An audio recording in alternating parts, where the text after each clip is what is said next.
Okay, so it looks like the camera shut off, probably because it got to the end of the 30-minute recording time, and I didn't realize it. I knew I was getting there, but I guess my monologue went on a bit too long. So just briefly, I'll rehash what I just said.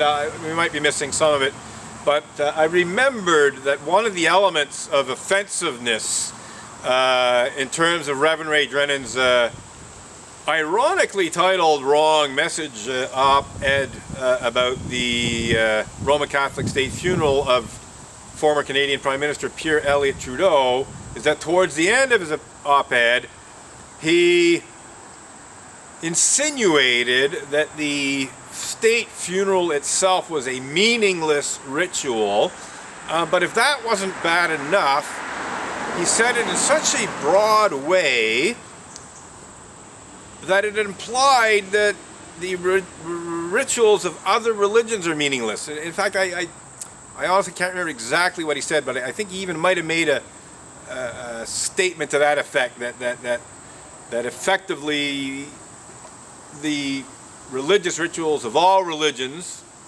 except of course Unitarian Universalism, I presume. He didn't actually say that, but he basically said, all religious rituals are meaningless, particularly if they're God-believing ones, because this guy's essentially a die-hard fundamentalist atheist who actually preaches the non-existence of God from his pulpit at the Unitarian Church of Montreal. So in his mind, all religious rituals are meaningless because there's no God for them to be addressed to. But I would argue, and I think most people would argue, that certainly a funeral for a person is a meaningful ritual. Even if you don't believe the religious aspects of it, it's still A, ritual, and B, has plenty of meaning. Even if you're not a Christian, even if you're not a Catholic. I'm sure there are tolerant, open-minded atheists that go to Christian and Jewish and Muslim and other religions' funerals and see these rituals as being meaningful, even if they don't believe in Jesus as the Son of God or Muhammad as a prophet of God, and so on and so forth. So I'm sure there's reasonable, fair-minded, tolerant atheists who would never even suggest that a funeral is a meaningless ritual, or that most other religious rituals are totally meaningless. But Reverend Ray Drennan of the Unitarian Church of Montreal did exactly that in his wrong-headed, wrong message opinion editorial. So 5 letters to the editor were published, and all of them condemned Reverend Ray Drennan, including one from a person who described himself as a devout atheist. So this was a person who basically says, I'm an atheist, and I'm pretty sure of myself as an atheist. I don't believe in God at all. I'm very, very strong in my atheism, and yet he basically said what I just said, that as an atheist, he was appalled by Reverend Ray Drennan's behavior, and that it was basically wrong to dismiss the funeral as a sham state funeral, that it was wrong to suggest that religious rituals are meaningless, and so on. So this was from an atheist, albeit a tolerant and open-minded one, as opposed to an intolerant and abusive and very closed-minded one like Reverend Ray Drennan of the Unitarian Church of Montreal, not to mention a certain number of other intolerant Unitarian Universalist ministers of the atheist persuasion, not to mention a certain segment of hardcore atheists in the Unitarian Church of Montreal and sprinkled throughout the Unitarian Universalist religious community.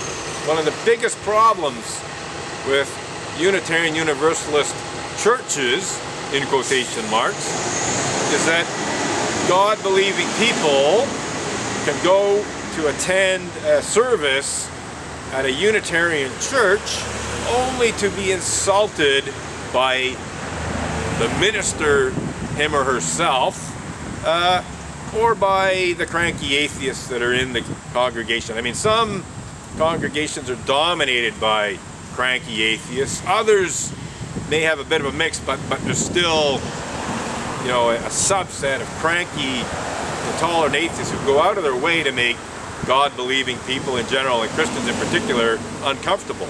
I think this is one of the biggest problems with Unitarian Universalism, which might explain why less than 250,000 of people in America choose to be members of the Unitarian Universalist Church. I think the anti-religious bad attitude that is found in many Unitarian Universalist churches is a major contributing factor to the fact that, to use the words of Reverend Dr. Peter Morales in his stump speech announcing his president, or his run to be president of the UUA, he described Unitarian Universalism as a tiny, declining fringe religion. Very apt description. Definitely tiny, definitely declining at the time that he had that stump speech in 2008. Still declining now, more than a decade later. And yes, unfortunately, a fringe religion. A religion that's on the fringes of mainstream religion in more ways than one. You know, fringe religion doesn't have to be derogatory. You know, it can just mean, you know, you're tiny and you're declining and you're on the fringes. You're not necessarily messed up. You know, you're not necessarily fringe in the sense of being fringe in the worst sense of the word. But nonetheless, there actually are some pretty good reasons to describe Unitarian Universalism as a fringe religion in the worst sense of that term. So well done, Reverend Dr. President of the UUA, Peter Morales. You very, very aptly described Unitarian Universalism as a tiny declining fringe religion in 2008. And guess what? Your tiny declining fringe religion is still a tiny declining fringe religion and has everything to do with your own and other atheist Unitarian Universalist bad attitude towards God-believing people, and your complicity in and even active participation in the cover-up and denial of clergy abuse committed by Unitarian Universalists, whether it's of a sexual nature or not. You, sir, Reverend Dr. Peter Morales, if you happen to see this video, are a pathetic little hypocrite as far as I'm concerned.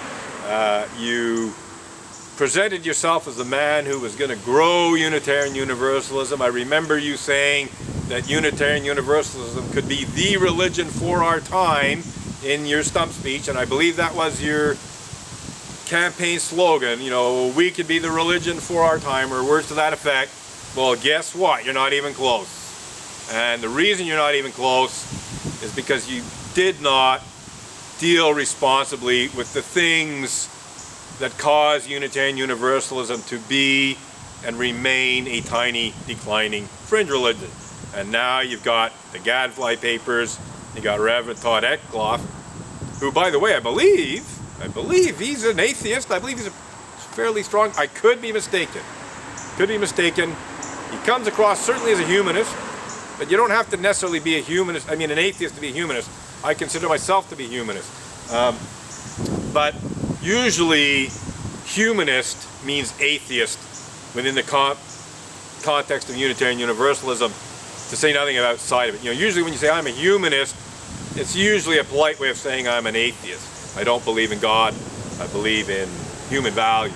On the other hand, if you do believe in God, like I do, you can still be a humanist, you can still believe in human values, you can still believe in the goodness of humanity, you can still believe even in placing priority on the real world and working in it and making things better for humanity with or without God's involvement. I mean, from a theist point of view, God's involved in everything anyway, it's inescapable, but nonetheless, you know, from a philosophical standpoint, you can be a humanist and concentrate on trying to make the world a better place in human, you know, within a human framework that doesn't necessarily have to include God, you know, in it in terms of the actual framework. As I said, from my perspective, God is omnipresent everywhere,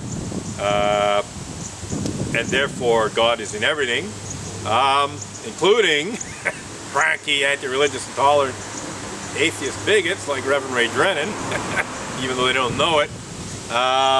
But nonetheless, you know, from a sort of standpoint of principle, you can be a theist and a humanist. at the same time. A religious humanist, if you want. Although, again, some people who would call themselves religious humanists are basically atheists or agnostic. So yeah, we're getting into philosophical stuff now. But I think we're wrapping this up. I'm not even sure if this thing's still running. Let's see. Oh yes, but the battery's about to go. So I think we're wrapping this up. And we've had a good little protest here.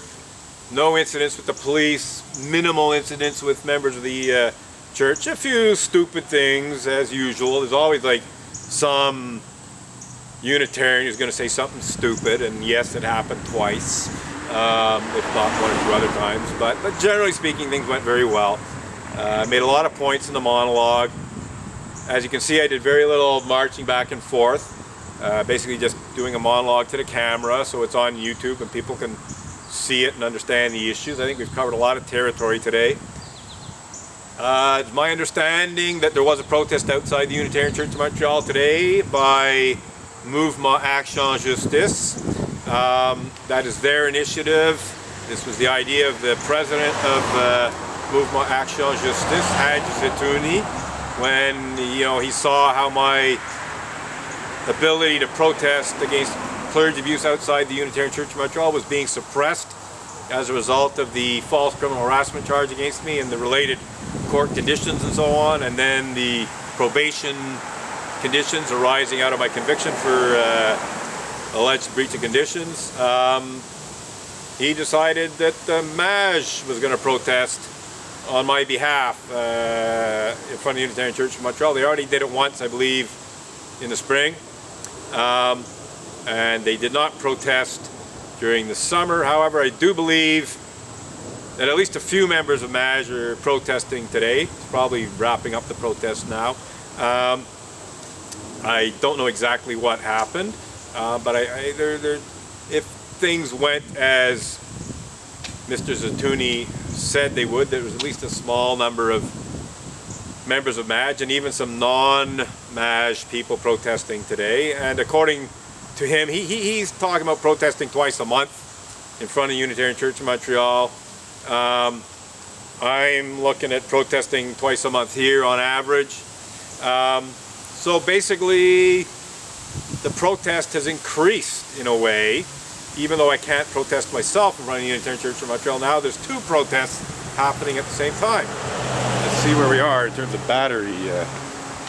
Oh yeah, it's still running there. So I think we're done here. I just made the point about two protests for the price of one happening in front of the Unitarian Church of Montreal and the Lakeshore Unitarian Universalist Church today.